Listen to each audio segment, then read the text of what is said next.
बोलो सतगुरु सायद की। आज छोटो दिन होने लगी है सत्संग चलती हुई ने और कल है 5 बजे इस सत्संग रे मायने विराजमान है स्वामी जी श्री माधुदास जी साहिब के चरणों में कोटि कोटि प्रणाम करता हूँ। बाप जी को पूज्य भीमदास जी महाराज, भजनदास जी महाराज, बुरादास जी महाराज, गोपालदास जी, विद्यासागर जी और साध्वी बहना पधारे हुए सभी सत्संगी भाई और माता और बहनों सज्जनों।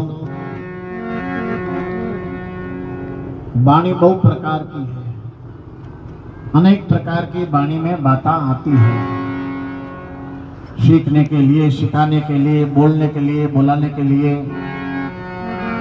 अपने जीवन के अंदर काम आने वाली चीज है, बात है, उसको धारण कर लो। महापुरुष जब जब महापुरुषों को कोई ऐसा मिला उनके सामने बात बेसी कह दी। जब मैं आ रहा था तो गुरु ज्ञान बताए और जग झूठ दिखाए, ऐसा ऐसी समस्या सामने आई और उनको ज्ञान हो गया। जब परिचय का बात करने लगा, गुरु महाराज ने ऐसा ज्ञान दिया मुझे ऐसा झूठ की संसार सारा झूठा दिखने लगा। और अब थे घर जा कह दो शब्द तो झूठा हो, कोई सच्चा नहीं हो तो थाना जीवन देन भेजा घर में क्यों बात कहने की नहीं है, ये तो समझने की बात है। शाम रे थे घर जा के तो सब झूठा हो, ये लोग है टाबर है सब झूठ है, कोई नहीं मैं सुनूंगा ये संतान भाई जरा कहते हैं खाली जाइए तो करते हैं सत्संग भाई हड़ताल करते ही खाली जाइए तो करें। ये बात किसी को कहने की नहीं है, हृदय में धारण करने की है। जब हृदय के अंदर धारण करके मनन करके निर्देशन करके अपने रास्ते पर चलेंगे वो बात अपने काम की है, दूसरे के काम की नहीं है। इस वास्ते ये बात ने समझना है।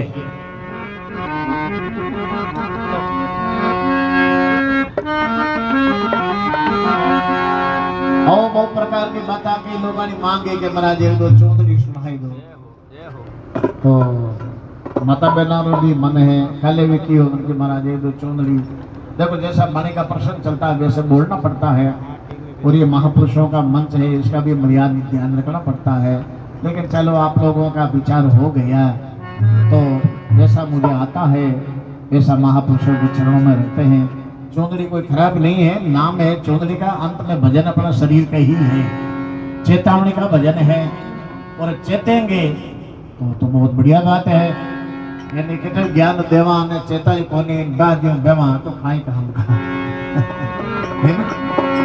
बहुत सारी बातों का ध्यान रखना पड़ता है कि चेत रे नर चेत, चेत रे नर चेत, आंकड़े वो भी फौज बवारे खेत रे, गुर्दा गोला नाल हवाया छूट सी, अरे बाज कांच की फड़ा के फूट सी। कांच की चूड़ियां पहनने वे माता बहना हाथ रे मायने थोड़ी ठपक लागते ही चूड़ी बड़ी हो जावे, और चूड़ी बड़ी होते ही भ्रम कहीं आवे बोलो बोलो मारी चूड़ी बड़ी वेगी वो जब ग्रहण मत आएगी वो है पति देव रे मत आए वो चूड़ी बड़ी वेगी जना तो पति देव के चूड़िया ने भरोसे भवे गई। वो ध्यान करना पड़े ना, विचार करना पड़े। सत्संगी लोग वे जगह ने जो भ्रम वे कोनी और नहीं सत्संगी वे जगह बोलो मारी चूड़ी बड़ी वेगी वो तो पपुड़र पापा मां को जाए तो बहुत पपुड़र पापा मां चूड़िया ने हो बजे पैसा वही तो लिया जो खर्चो कर ले नहीं फेरी है, चूड़िया ने बड़ी सावधान रखनी पड़े। इसी प्रकार आ शरीर है ना, देह है ना, चूड़ी के समान है, कांच की चूड़ी के समान। कब ठपका लगे कब मामला गड़बड़ हो जाए। खाने का ध्यान होना, बैठने का ध्यान होगा, ओढ़ने का ध्यान होगा, पीने का ध्यान होना है। इन्हें को बहुत हिफाजत रखते हैं। जब ये सोचते शरीर ठीक रहता है इनका ध्यान नहीं रखेंगे, सर्दी हो जाए, जुकाम हो जाए, कई प्रकार का ही रामायण जमा हो जाए, पचा करने कटे जाओ डॉक्टर करने बेद जी करने, कोई इसका इलाज है। दिन में 10 फोन आवे महाराज हल्को हाथ कर दो, मैं क्यों भाई किशो बात किशो पहले तो हल्को हाथ मैं कर दे भारी किशो हाथ योड़ो जीवड़ो योड़ो है नवड़ो योड़ो है કે યાની બાપજી થોડી રામ ઋષિએ પડતું એ વિશ્વાસ है पटा के बाबा आप जी दूध दे के त्यारे का श्राव अब कहीं दवाई दीवी बने दवाई काम नहीं आवे दुआ काम आवे जब संतों की दुआ हो जाती है इन महापुरुषों की कृपा हो जाती है तो जीवन के अंदर किसी प्रकार का कोई बाधा और कोई बीमारी रहती नहीं है मेरे भाई बहनों पर होना है विश्वास विश्वास नहीं वे लेकिन लाख दुआ दे दे तो काम है बनने वाला नहीं है